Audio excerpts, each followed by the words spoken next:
დიდი მადლობა, ქეთევან გრიგორაშვილი იყო ჩვენთან პირდაპირ ეთერში ვაკის პარკიდან. ახლა იაგო ხვიჩიას მივესალმები საღამო მშვიდობისა. დიდი მადლობა რომ ჩვენი სტუდიის სტუმარი ხართ. იაგო, საინტერესოა თქვენ რას ფიქრობთ აი ამ აქციების შემდეგ და დღეს გამართული შეხვედრების მერე რა ვითარებაში ვართ ახლა, როდესაც აქცია აღარ არის, მაგრამ არის მიცემული ერთკვირიანი ვადა ხელისუფლებისთვის ზაზა სარალიძის მხრიდან.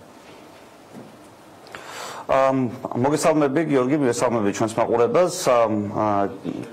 ჩემთვის არაფერი არ შეცვლა, მე ვფიქრობ, რომ ნებისმიერ აქციას, ნებისმიერ პროტესტს აქვს ლეგიტიმაცია, მანამ სანამ დაზარალებული ზაზა სარალიძე თვლის რომ მას ის ვერ დაარწმუნეს იმაში რომ გამოძიება სწორად ჩატარდება და ჩვენ სინამდვილეში არ უნდა ვიყოთ დამოკიდებული არავის სხვაზე გარდა ბატონი ზაზა სარალიძისა. მოგწონს ნებისმიერი ღონისძიება ხელისუფლების სწორი თუ არასწორი უნდა შევაფასოთ მხოლოდ იმ კონტექსტში მისაღები იმ ადამიანისთვის ვის გამოც ვდგავართ აქციაზე მისაღები არის თუ არა ეს ყველაფერი. ანუ ჩვენ ხო უნდა გავიაზროთ რომ ეს აქცია არსებობს ზაზა სარალიძის გამო. ის კაცი ამ აქციის ორგანიზატორი, ჩვენ გვესმის იმ ადამიანს ვინც ხარს ვუჭერთ, გვესმის მისი ტკივილი, გვესმის ის თუ რა მდგომარეობაშია ის და ისიც შეიძლება გვესმოდეს რომ ის ყოველთვის ყველასთვის მოსაწონ განცხადებებს ვერ გააკეთებს, მაგრამ იმისთვის რომ საბოლოო ჯამში ვთქვათ ხელისუფლება სწორად იქცევა თუ არასწორად იქცევა, ერთადერთი რამიდან უნდა ამოვიდეთ, რას ამბობს ბატონი ზაზა სარალიძე. ამბობს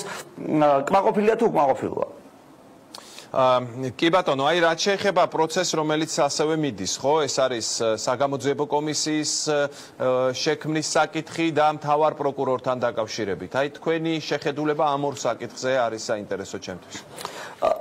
პირველ ნაწილს რაც შეეხება კომისიასთან დაკავშირებით, ერთი შეხედვით დაცულია წესები ხელისუფლების მხრიდან, ნათქვამია რომ ოპოზიციას ექნება უმრავლესობა, თუმცა აქაც მე მგონია ვახო რომ თავარი არის დაზარალებულის ნება. თუ ის ენდობა ამ კომისიას, საერთოდ მნიშვნელობა არ აქვს ვისგან არის კომისია დაკომპლექტებული. ერთადერთი განსაზღვრელი ფაქტორი ამ კომისიის ლეგიტიმურობის სინამდვილეში არის ზაზა სარალიძის ნდობა. თუ ის იტყვის რომ ენდობა ამ კომისიას, მაშინ ყველაფერი რიგზეა ამ თვალსაზრისით. ხო, რაც შეეხება თავად პროკურორის ნაწილს, მე არ მაქვს ამის დიდი იმედი. პირველი არ მაქვს იმედი, რომ როგორც ჩემთვის გახდა ცნობილი, ისევ იგივე წესით ხდება შერჩევა და ეს ფაქტობრივად პროკურორის შერჩევის ისეთი წესი გვაქვს ჩვენ, რომ ხდება ის ადამიანი, რომელიც თავრობას უნდა, ის ყველასთან თან ხდება ფაქტობრივად, ჯერ იუსტიციის მინისტრთან თან ხდება, ის განსაზღვრავს ფაქტობრივად მისი საბჭოს მეშვეობით ამ კანდიდატურას, მე პარლამენტში და თავრობაში და პარლამენტში მტკიცდება, რაც უზრუნველყოფს საბოლოო ჯამში იმას, რომ ხელისუფლებას ვინც უნდა ის ხდება გენერალურ პროკურორად.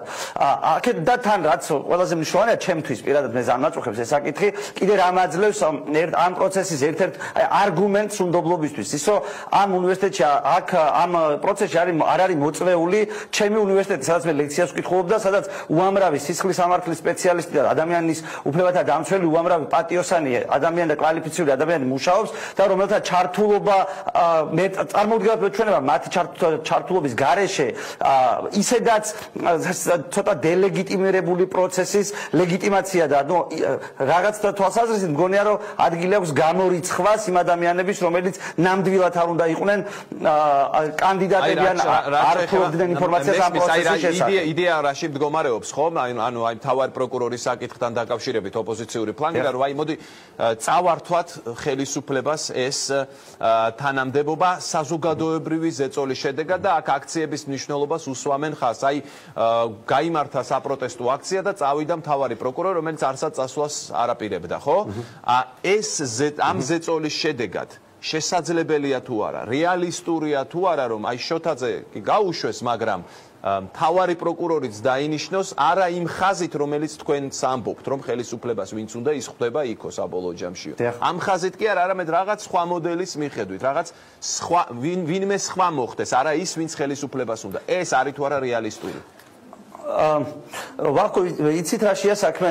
ჩემი აზრით, მოდი ჯერ სანამ ამ კითხვაზე გიპასუხებთ კის და არას ფორმატში, გეტყვით რომ პრობლემა მხოლოდ პროკურორში კი არ არის. ანუ პრობლემა არის იმ სისტემაში, რომელიც ჩვენ გვაქვს და რომელიც რას ნიშნავს. იცით რომ ქვეყანაში არსებობს ერთი პროკურორი. მთავარი პროკურორი და დანარჩენი ყველა პროკურორი მას ემორჩილება, მათ არანაირი თავისუფლება არ გააჩნიათ. ხო, ამიტომ ჩვენ აქ ამ თანამდებობაზე რაღაც შეიძლება დავსვათ ადამიანი, ზოგადად დავსვათ ადამიანი, რომელიც უნდა ვიცოდეთ, რომ მთლიანად პასუხისმგებელია მთელ ამ პროცესზე, რომელიც ქვეყანაში მიმდინარეობს და მე არ მჯერა უბრალოდ, რომ ასეთი გავლენის მქონე ადამიანი შეირჩევა ხელისუფლების ნებელობის გარეშე. თუ ეს ხელისუფლებას არ უნდა. თუმცა აი მოდი ესე ვთქვა, აი ამ პროცესს დავინახავ, ბევრი ვინახავს ეს